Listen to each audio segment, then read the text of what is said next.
নমস্কার। আরও একটা গুরুত্বপূর্ণ ইনফরমেশন নিয়ে চলে এলাম। খুব গুরুত্বপূর্ণ ভিডিও। যারা চ্যানেলে নতুন, চ্যানেলটাকে সাবস্ক্রাইব করে বেল আইকনটা টিপে রাখতে হবে লেটেস্ট গুরুত্বপূর্ণ আপডেট পাওয়ার জন্য। বেকার ভাতার নামের লিস্ট দিল।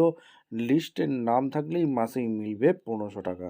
নতুন লিস্ট ২০২৬, লিস্টের নাম আছে কিনা দেখে নিতে হবে। এমপ্লয়মেন্ট ব্যাংক এরকম একটা সাইট খুলে যাবে, এরকম দিয়ে দিয়ে লিস্ট দেখতে হলে নিউ যুবশ্রী নিউ ওয়েটিং লিস্টে এখানে ডাউনলোড করে ক্লিক করে দেবো। লিস্টটা ডাউনলোড করে নিলাম। ৩২ পাতার লিস্ট আছে, ঠিক আছে? ৩২ পাতার লিস্ট, অনেক লিস্ট আছে। যাদের নাম আছে তারা টাকা পেয়ে যাবে। যাদের নাম আছে তারা টাকা পেয়ে যাবে। লিস্টটার নাম মিলিয়ে নিতে হবে। এইভাবে পিডিএফ ফাইলটা ওপেন করে যে যার নাম, লিস্ট, ফোন নাম্বার সমস্ত কিছু দেওয়া থাকবে। যে যার নামের লিস্ট মিলিয়ে নিতে হবে, ঠিক আছে? ভিডিওটা ইনফরমেটিভ মনে হলে আমাদের চ্যানেলে ফার্স্ট টাইমে থাকলে চ্যানেলটাকে সাবস্ক্রাইব করে বেল আইকনটা টিপে রাখতে হবে। লিস্টের নাম থাকলে পরবর্তীতে কী করতে হবে এই প্রতিবেদনে বলে দিচ্ছি। যাদের লিস্টের নাম আছে তাদের এমপ্লয়মেন্ট ব্যাংকের অফিসিয়াল ওয়েবসাইট থেকে জানিয়ে দিচ্ছে। শ্রম দপ্তর বিশেষ বিজ্ঞপ্তি দিয়ে জানাচ্ছে। এত দ্বারা জানা যাচ্ছে যে যুবশ্রী প্রকল্পের নতুন প্রতীক্ষা তালিকা নিউ ওয়েটিং লিস্ট প্রস্তুত করা হয়েছে।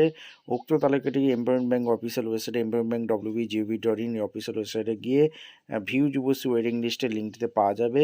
যেসব কর্মপ্রার্থীগণ এই তালিকায় অন্তর্ভুক্ত হয়েছেন তারা আগামী 15/2/26 থেকে 5/3/26 তারিখের মধ্যে আবেদনপত্রটি এমপ্লয়মেন্ট ব্যাংকের অফিসিয়াল ওয়েবসাইটে গিয়ে সাবমিট এনএক্সএল 1 লিঙ্কে গিয়ে অনলাইনে জমা করে প্রিন্ট আউট নিতে হবে। উক্ত প্রিন্ট আউট এনএক্সএল 2 এবং ব্যাংক পাসবুক, অন্যান্য প্রয়োজনীয় নথিপত্র, Aadhaar card, voter card, ration card সহ আগামী 9/3/26 থেকে 13/3/26 তারিখের মধ্যে সংশ্লিষ্ট এমপ্লয়মেন্ট এক্সচেঞ্জের অফিসে ভেরিফিকেশনের জন্য দ্বারা জমা করতে হবে। আবেদনপত্রটি এনএক্সএল 2 ফর্মটি এমপ্লয়মেন্ট ব্যাংকের ওয়েবসাইটে যুবশ্রী সাব মেনুতে পাওয়া যাবে। যুবশ্রী প্রকল্পের সমস্ত শর্ত পূরণ করলে তবে আবেদনকারী এই প্রকল্পের সুবিধা পাওয়ার জন্য বিবেচিত হবেন। যুবশ্রী প্রকল্পের প্রতীক্ষা তালিকার জন্য এনএক্সআর 1, এনএক্সআর 2 জমা করার বিস্তারিত নির্দেশিকার লিঙ্কে দেওয়া আছে। ভিডিওটা ইনফরমেটিভ মনে হলে আমাদের চ্যানেল ফার্স্ট টাইম থাকলে চ্যানেলটাকে সাবস্ক্রাইব করে বেল আইকনটা টিপে রাখতে হবে লেটেস্ট গুরুত্বপূর্ণ আপডেট পাওয়ার জন্য। দেখা হচ্ছে কোনো পরবর্তী ভিডিও। ধন্যবাদ।